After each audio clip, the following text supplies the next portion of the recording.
Yeah, as creationists, we have a model, and of course the evolutionists have a model. And so now what do we do?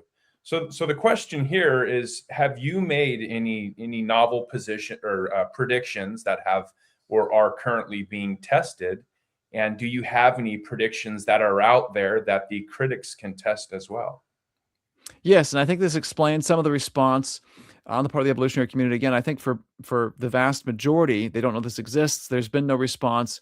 In my anecdotal experiences, when exposing even theistic evolutionists to, hey, no, I'm actually arguing that science says the Earth is young, that humanity is young, they have a very visceral reaction, which I'm familiar with. Not necessarily on this issue, but on theological issues where I've been challenged in times past, and I haven't thought through, well, why do I believe this? That's my instinctual response, because I don't know what to do. I don't have a response to this criticism, this new criticism I've heard that I've never had to think through before, and it affects me viscerally. So I recognize that response, which is again consistent with, I've never heard of this before. What do I do? And they can either go on marginalizing it or trying to ignore it, make it go away, or eventually wrestle with it. But anyway, with respect to predictions, I think part of the reason that the responses of the critics are so lousy, and I don't mean that insulting as much as I think objectively so, is we've got a historically verifiable track record of predictions and fulfillments. So it's a historical fact. Replacing Darwin came out 2017. I made predictions about finding the history of civilization in human DNA. That confirmation gets published in 2022, 5 years later. You can't find any, you can't refute the fact that predictions made, predictions fulfilled. It's just, there's a sequence of publication over several years' time that reveals it. I make predictions in 2019 about finding, or I referred to this earlier, about if I want to find a certain branch in the family tree, a new branch in the family tree, how do I make sure I know how many men I have to sample? Or that's prediction. How many men do I have to sample to find this branch? Where do I have to go looking in the world to find this branch? Those are predictions that keep working. They Had Names is a follow-on to Trace. I've got one chapter in the pre-European history of the Americas.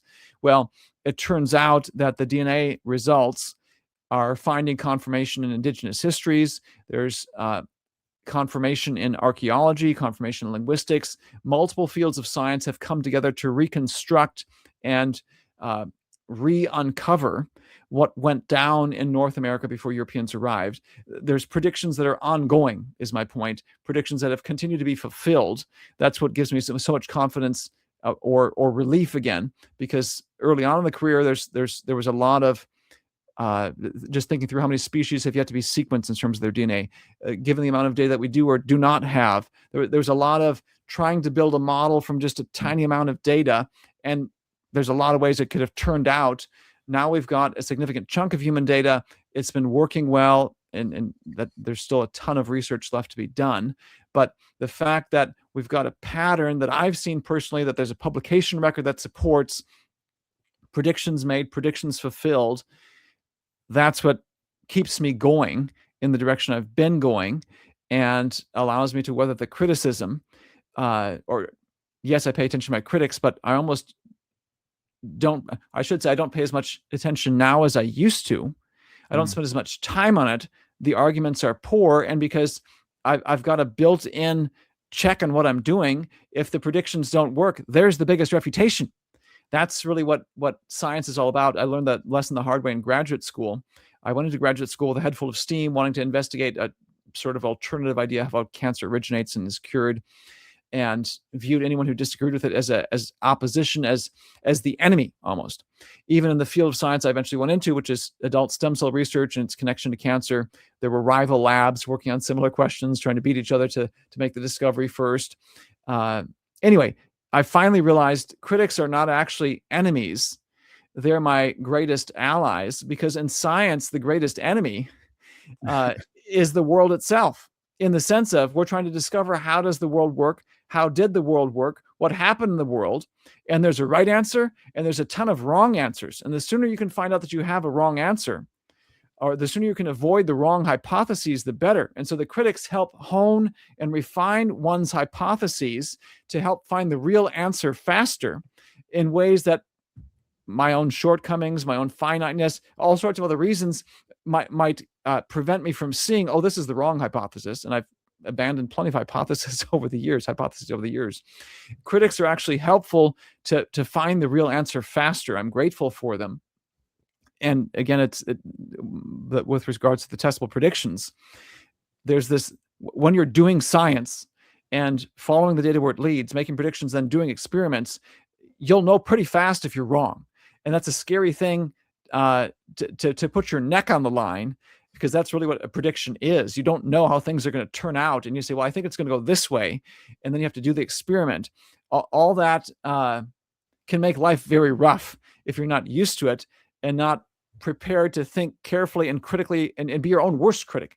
That's really what, to me, the mark of a true professional scientist is. They're their own worst critic and can identify all the errors before the critics do, because they recognize this is the only way to end up being right, is to make sure that I've found the wrong answers faster, or figured out whether or not my hypothesis is wrong, because at some point I'm going to find out and I may not like the answer. So anyway, that's been my experience with predictions and fulfillments, and the fact that it's continuing to work. And really, just to go back to that discovery from last summer about mitochondrial DNA, there's another aspect to it. So I said I've revised my view on where the beginning of the mitochondrial tree is. I've also said that there's a very strong confirmation of the mitochondrial DNA clock, that it's ticking in a manner consistent with the young Earth timescale, because we can see known history, the population collapse in the Americas. But there's another element to this. One of the stronger, so again, thinking of my own, trying to criticize my own work, one of the stronger arguments someone could raise against the traced research.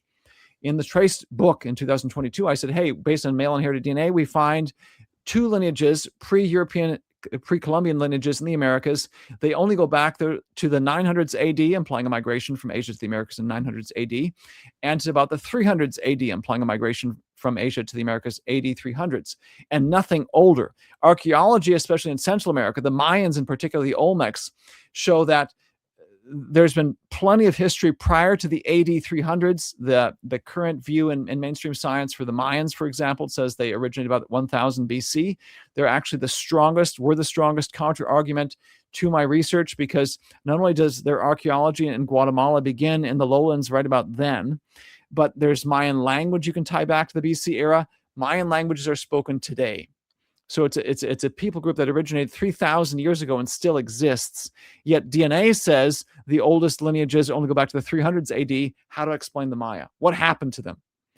And the discovery of the summer was we found older lineages. One, a migration in the 100s BC and also the 1000s BC, which is the Mayan lineage, and answers that major objection. But it was something that, I don't know if I would say it made me sweat, but sitting down in fall, winter of 2024, we've got to solve this. And so I went back to the mitochondrial DNA saying, could we find something here? And happily we did. But there's another example of predictions, fulfillments. It keeps working. And I've yet to see an evolutionist take it seriously. I guess Dan's comment about the Canary Islands, even though I've misguided and apparently doesn't even take seriously the criticisms that his fellow evolutionists made of their own work. Most of what I've seen is not even attempting to reckon with the fact that there's a historically documented pattern. And also the flip side is I've given the means by which to refute what I'm doing. I've made predictions. Go out and do an experiment. That's the quickest way to shut this down once and for all. Show that it's wrong. But they don't seem to be interested in doing that, because that would show then, of course, that it's science. Well, good point. And I love the way that you've put it in the past, that the critics and their arguments are a gift to creation science, because, well, a couple of things you said there. I could see why you'd pay less attention to what the critics are saying these days, because I feel like they're still stuck at first base, and you're rounding third base with the work that you're doing, the research, the fulfillment of a lot of these predictions. I had a series of questions on They Had Names, but I feel like you answered that there. And so if I could reiterate my notes based on your answer, and you can correct me if I'm wrong. And so they had names as a follow-up to Traced, where you find even more confirmation, which is incredible. It just keeps working and working as time goes on. I love it. In multiple fields of science to reconstruct and re-uncover what took place in North America before the Europeans arrived. And then you mentioned with the Mayas on an answer to that potential criticism that made you sweat a little bit, but that's the joys of creation science and research. And so it just continues to work then, Dr. Jeanson. Exactly. Yes, that'd be a good summary. I love it.